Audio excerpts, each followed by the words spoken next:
A woman who's supposed to be dead appeared at her own funeral, alive and kicking.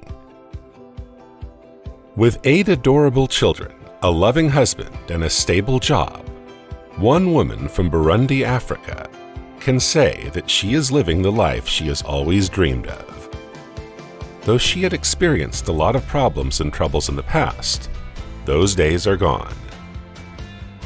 Noella left Burundi, her native country, and flew all the way to Australia and found a new home and a new life. Her future was sparkling bright. She planned to spend the rest of her days with her husband, strolling on Australia's pristine beaches. Once her kids grow up, gone are the days where she needed to scrape and beg for food. Her husband was a good provider, and her children were all loving and supportive. However, when she returned to her native land for a very important reason, she had no idea that everything in her life was about to change. Hey there, Viral Videos here. Before we go on, like this video, smash the subscribe button and click the notification bell. We post the most beautiful, amazing, and scary videos every single day. Let's proceed with the video. In 2004, Noella Rukundo left her native home in Burundi to search for a brighter future in Australia. Her first husband had died and left her with 5 children. With big dreams for her kids, the widow mustered all of her courage and decided to take her luck in a foreign land. It seemed that Noella did the right thing. Soon enough, she found a new job and a nice place to settle with the help of a resettlement agency.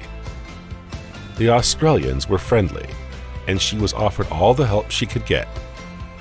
Her kids didn't have trouble adjusting to their new home. Noella was always thankful of the blessings in her life, especially when a big one came again. Still, depending on the social worker who helped her and her family to build a new life in Australia, Noella often visited the agency. It was there where she met Balanga Kalala, a recent refugee from Congo. Since Kalala already knew how to speak English, he was often asked by the social worker to translate for Noella. At that time, she only knew Swahili.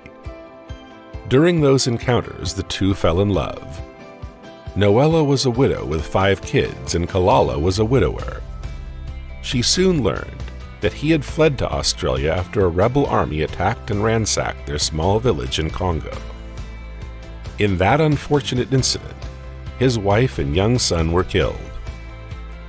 With no reason left to stay, he decided to start a new life in a foreign land as well. Noella had no plans of getting married again. She wanted to dedicate her life to raising her children. However, when she met Kalala, everything had changed. He was sweet and caring, and he always made her laugh. Moreover, he completely accepted her situation. In a short period of time, Noella fell head over heels with Kalala. Needless to say, the two decided to live together. They moved into their Melbourne suburb of Kings Park. Kalala treated the children as his own. In the years that followed, she bore him 3 more children.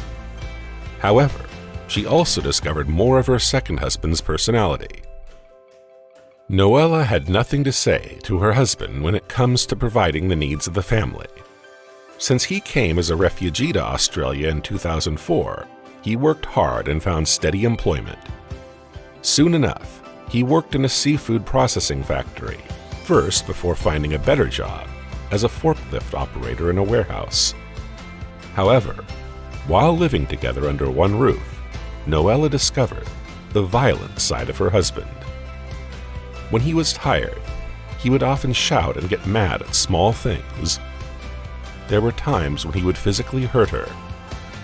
However, after the rage, he would come to her like a tamed sheep and will cry for forgiveness.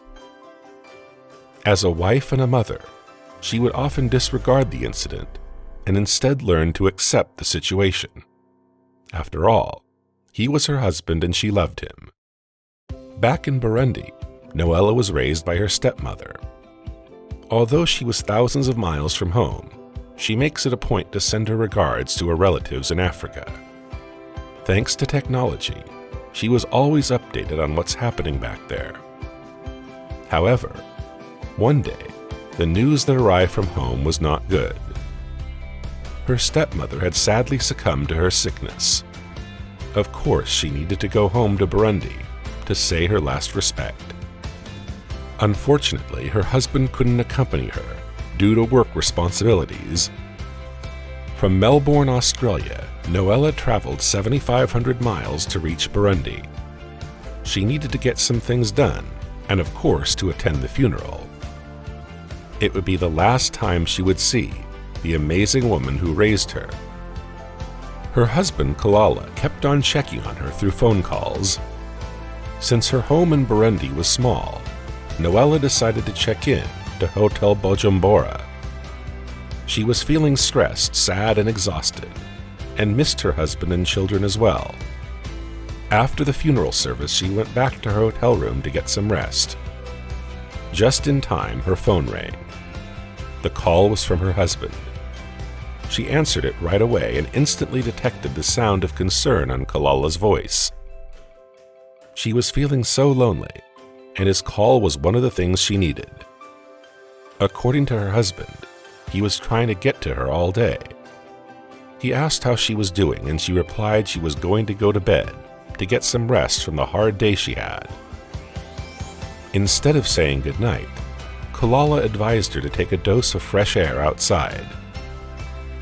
Noella felt that he was so worried about her, so she decided to follow his suggestion. She had no idea that it was the beginning of something she never thought could happen to her. Noella was only a few steps out of the hotel compound when she noticed a man approaching her. With so little time to react, she just realized that a gun was pointing to her. The stranger told her something that kept her from screaming. He said, "Don't scream. If you start screaming, I will shoot you. They're going to catch me, but you will already be dead." Although she felt her heart would burst in fear, she decided it would be wiser to do what she's been told. The assaulter motioned Noella towards a car parked on the side of the road. There were 3 guys.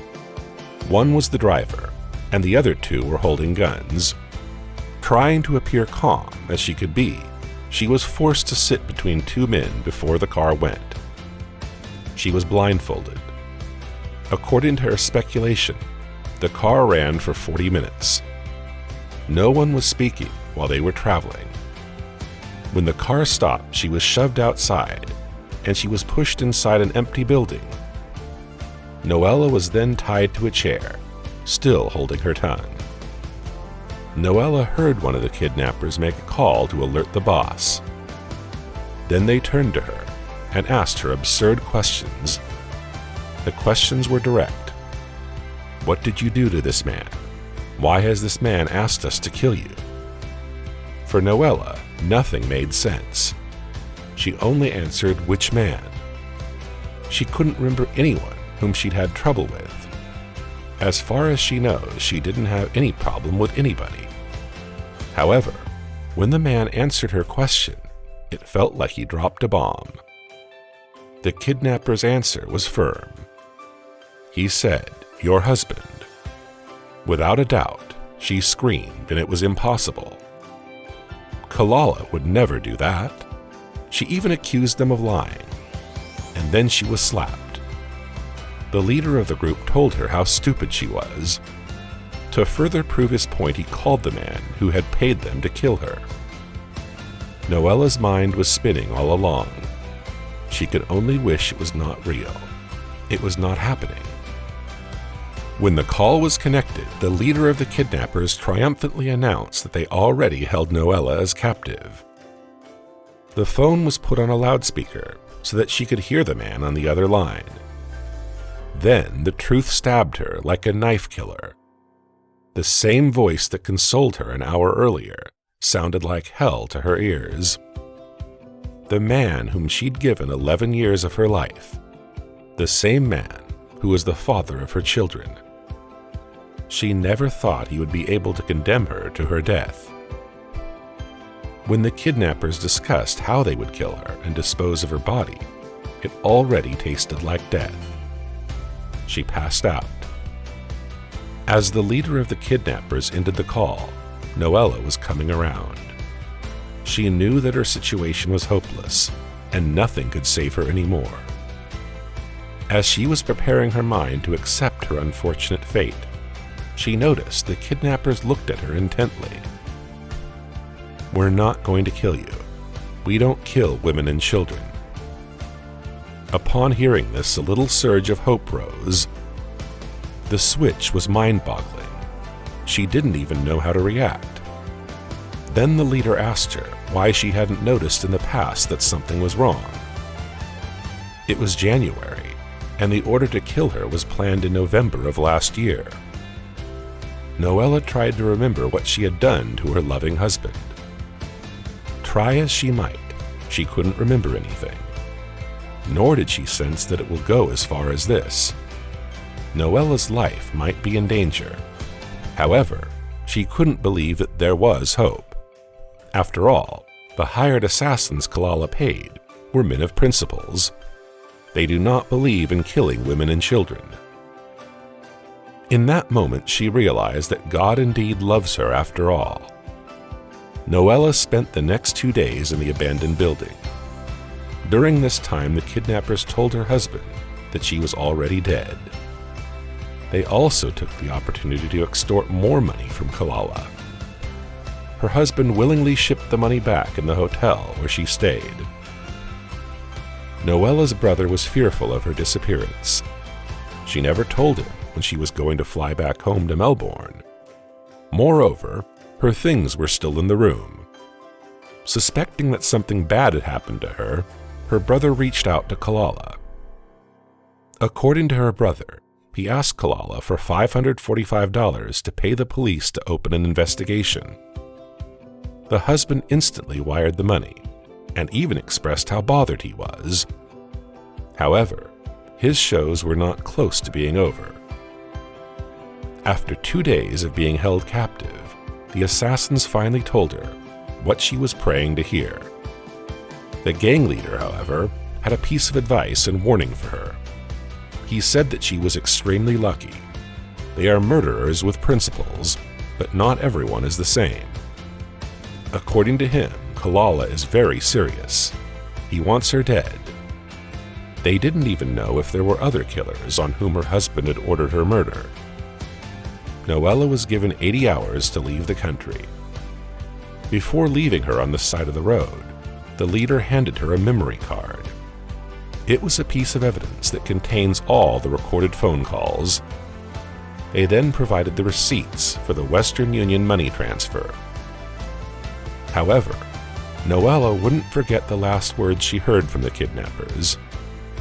They told her, "We just want you to go back to tell other stupid women like you what happened. You must learn something. You people get a chance to go overseas for a better life, but the money you are earning, the money the government gives you, you use it for killing each other." In the middle of the night, Noella realized she had very little time to lose. Right away, she called the pastor of her church, Dasana Haruna Nantagma, back in Melbourne. The pastor was shocked to hear her voice due to the pretense created by Kalala. When Noella told her about her husband's evil plan, even the pastor had a hard time believing her. In the end, however, the pastor was convinced to help her. Noella pleaded not to tell anyone that she's still alive. For her, she was given a new life to straighten things out.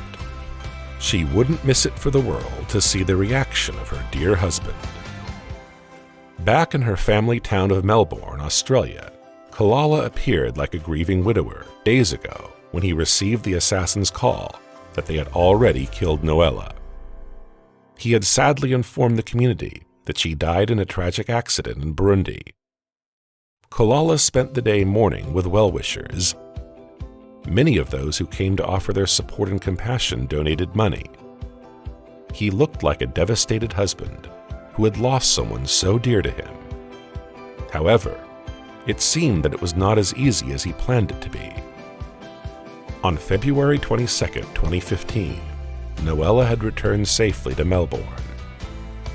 More careful and vigilant than ever, she got news of the fake funeral her husband had cunningly organized. Of course, it's an honor to be able to attend her funeral alive. It was around 7:30 p.m. when Noella, while sitting on a parked car just in front of her home, noticed that her husband was escorting the last group of well-wishers into their cars. As they drove away, she decided that it was the perfect time to present her surprise. When Kalala was left alone on the porch, Noella slowly made her entrance. Even in the dark, she saw her husband's reaction upon seeing her. His mouth was wide open, and a look of fear was beginning to show. She walked closer, not speaking any word. Her husband kept on talking to himself. It was like he was seeing a ghost. When they were inches apart, Kalala touched her shoulders. Then he jumped when he reached out to touch her again. It was then that he realized that she was not just an apparition. Kalala then started to scream, asking for forgiveness. In the past, Noella had always forgiven Kalala for hurting her physically. She even believed him when he said that his violence was just a result of the trauma he got from his native land. She loved him dearly, and she was always willing to accept him. But this time he had reached the limit. He even went beyond that. Noella called the police she had contacted beforehand. They ordered Kalala off the premises. A few days later, she obtained a court order against him to make her case strong. She followed the policeman's order to call her husband. It was then that he made a full confession without his knowledge. The murder confession was being recorded on tape. According to Kalala, he loved her so much and was suspecting that she would later leave him for another man. He said the evil deed was planned out of jealousy. But no matter how much he tried, Noella's heart and mind were already closed. She had already learned her lesson the hard way. Noella pursued a case against him. With all the pieces of evidence she had, she knew she would get the justice she deserved. When Kalala was brought in for questioning, he denied his involvement in the murder plan. How could he? When Kalala was brought in for official questioning, he tried for hours to deny that he was the mastermind. He told the police he was incapable of such a thing. However, when the police played the recording of his voice as he was confessing the plot and the reasons why he had paired killers to murder his wife, he realized he had nowhere to go. Kalala started to cry. Noella, as well as the police, were still unable to find a real reason why Kalala resorted to that evil thing. All that he could ever say is that sometimes the devil can come into someone to do something, but after they do it, they start thinking, why did I do that thing? On December 11th of the same year, the Court of Melbourne sentenced Kalala to 9 years in prison. He pleaded guilty to the incitement of murder, and that evidently lessened the punishment given to him. Even when he was put behind bars, Noella wasn't able to get her normal life again. When she was lying alone at night, she kept on hearing her husband's voice kill her. She knows it will take a long time to heal, or perhaps it will never happen at all. Despite the admission of Kalala, there were some people in their Melbourne African community that ostracized her for her husband's conviction. Some of them, who have known Kalala for so long, still believe that he is not capable of such a thing. Although Noella sees that the future would be difficult for her and her 8 children, she doesn't regret her decision to have him put behind bars. He had committed an unforgivable sin, and her trust and love for him were gone completely. She might be devastated as a wife, but she ensures that she will take care of her 8 children for as long as she lives. After everything that happened, she knows that she needs to be stronger than ever. When asked about people who blamed her, Noella held her head up high and said, "My situation, my past life. That is gone. I'm starting a new life now. What did you think of this story? Let me know your thoughts in the comments. Like the video and subscribe. See you next time.